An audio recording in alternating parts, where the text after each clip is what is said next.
before we jump in to talk about file transfer protocol and uploading your website live and all that sort of good stuff, I want to give you a little walkthrough of the control panel, or cPanel as JustHost calls it. Basically, the control panel is the back end to your hosting account. And most of these different hosting providers, JustHost, Bluehost, GoDaddy, HostPapa, they use control panel or cPanel, and it's the same software, looks the same, does the same stuff. It just accesses different parts of their hosting services. So to access your cPanel, just go to my.justhost.com or my.justhost.com, and that will take you to the hosting login. Log in with your domain name or username and then password. And basically that the username was provided to you in your welcome email from JustHost or your other hosting provider. And go ahead and log in there and hit submit. And so you'll be taken to this page here, and this is your control panel. And from the very top here, you could see you have hosting domains add-ons account. If you need to play with any of these, then feel free to do that. You need to add more domains, or you need to modify your account information, you can go ahead and do that. You have the sub menu here: home, control panel, server, email, website, FTP, so on and so forth. Those will be self-explanatory if you find yourself needing to modify your email accounts, or you need to get access to your databases. They're all right here. From the top, you have your preferences pane here. You can use a getting started sort of, or walk me through sort of tutorial if you want to have a little bit more in-depth of a tutorial for all the little services that you can do. You can change your password, language. You can do certain things like update billing info. And then here we have the mail pane. You can modify your email accounts. If you were to click this, it will take you to another page with all the email accounts that you can add. And it's really cool because you can add unlimited email accounts depending on the service you added. And then you could do certain things, play around with your forwarders, autoresponders, things like that. I don't really use any of these things except for email and webmail. File management, this is where you can access your FTP manager. If you were to click there, it will take you to an FTP manager page. And then you can go ahead and create an FTP account. If you wanted to, if you hired a developer and you said developer at bradhussey.ca, you created a password, and then you chose the directory that you wanted that developer to have access to. You could change a quota for how much they can add to that directory. You can create the FTP account and provide that to them so that they can, do what they need to do. And then you could delete that account when they're done doing their work. So that's something that you could do with that. And then you have down here, domain management, if you want to add or register new domains, subdomains, park domains, things like that.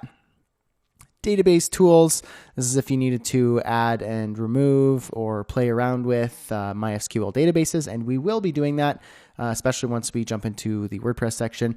WordPress needs MySQL databases, and this is where all that is kind of built in. So that's a great tool. Software services, I don't use any of these, but if you find any need to play with those, then go ahead. Security, if you wanted to deny an IP address, if somebody's been trying to hack your site, their IP, you can do that. You can play around with these sorts of things. You can access your website via shell access, if you know what that is. If you don't, that's totally okay. Not a big deal. Stats, you can see different stats about who's visiting your site and things like that, but Google Analytics would be better for that. Advanced, again, these things, I don't really even play with this stuff, but if you wanted to see server status, 404 settings, play around with, different error pages, then you could do that in here too.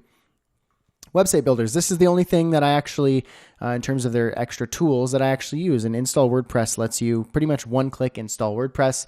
You click on this, you go through the steps, and it will help you install a fresh copy of WordPress right on your hosting. And it requires little to no skill, which is great if you needed to install WordPress quickly, but we'll be going through that in the WordPress section. These things, if you want to play around with the Mojo Marketplace, different WordPress themes and such. Updates, if you want to have a dedicated IP, secure sockets layers, upgrade your hosting, you wanted to add different sort of features. This is just basically an upsell pane. Things like professional services, those are there. I don't use those. Promotional, you get free $100 to Google AdWords, and you get some Bing ad credits. That's great, because if you want to get started with Google AdWords or Bing, then there you go. You can just do this and you get $100. You use a coupon code and it gets you started. So that's nice. I've actually used that before and it's great. This stuff, I don't need any of that sort of stuff. Okay, so that is your control panel. Just a quick little overview. And if you want to know more about the control panel, just click the Walk Me Through tab over here, and you could literally see everything that you'll need to know about the control panel. Say you were going to add a service to your site, or you were going to, you had to hook something into your site, and their developer said, hey, I need you to add an A record to your hosting panel, to your site. And you're like, what the heck does that mean? Go to this little tab here and just start typing an A record. How to create an A record. Goes through and it literally tells you step by step of how to add an A record to your domains. And so there you go. And it gives you all these sort of step-by-step tools. It's actually really great. So that's the control panel. It's useful to know how to do. And most of the control panels look the same, give or take some different styles and so on and so forth. So yeah, hang tight. See you in the next lecture. We're going to be jumping into file transfer protocol and learning how to upload your files to the internet, to your new domain.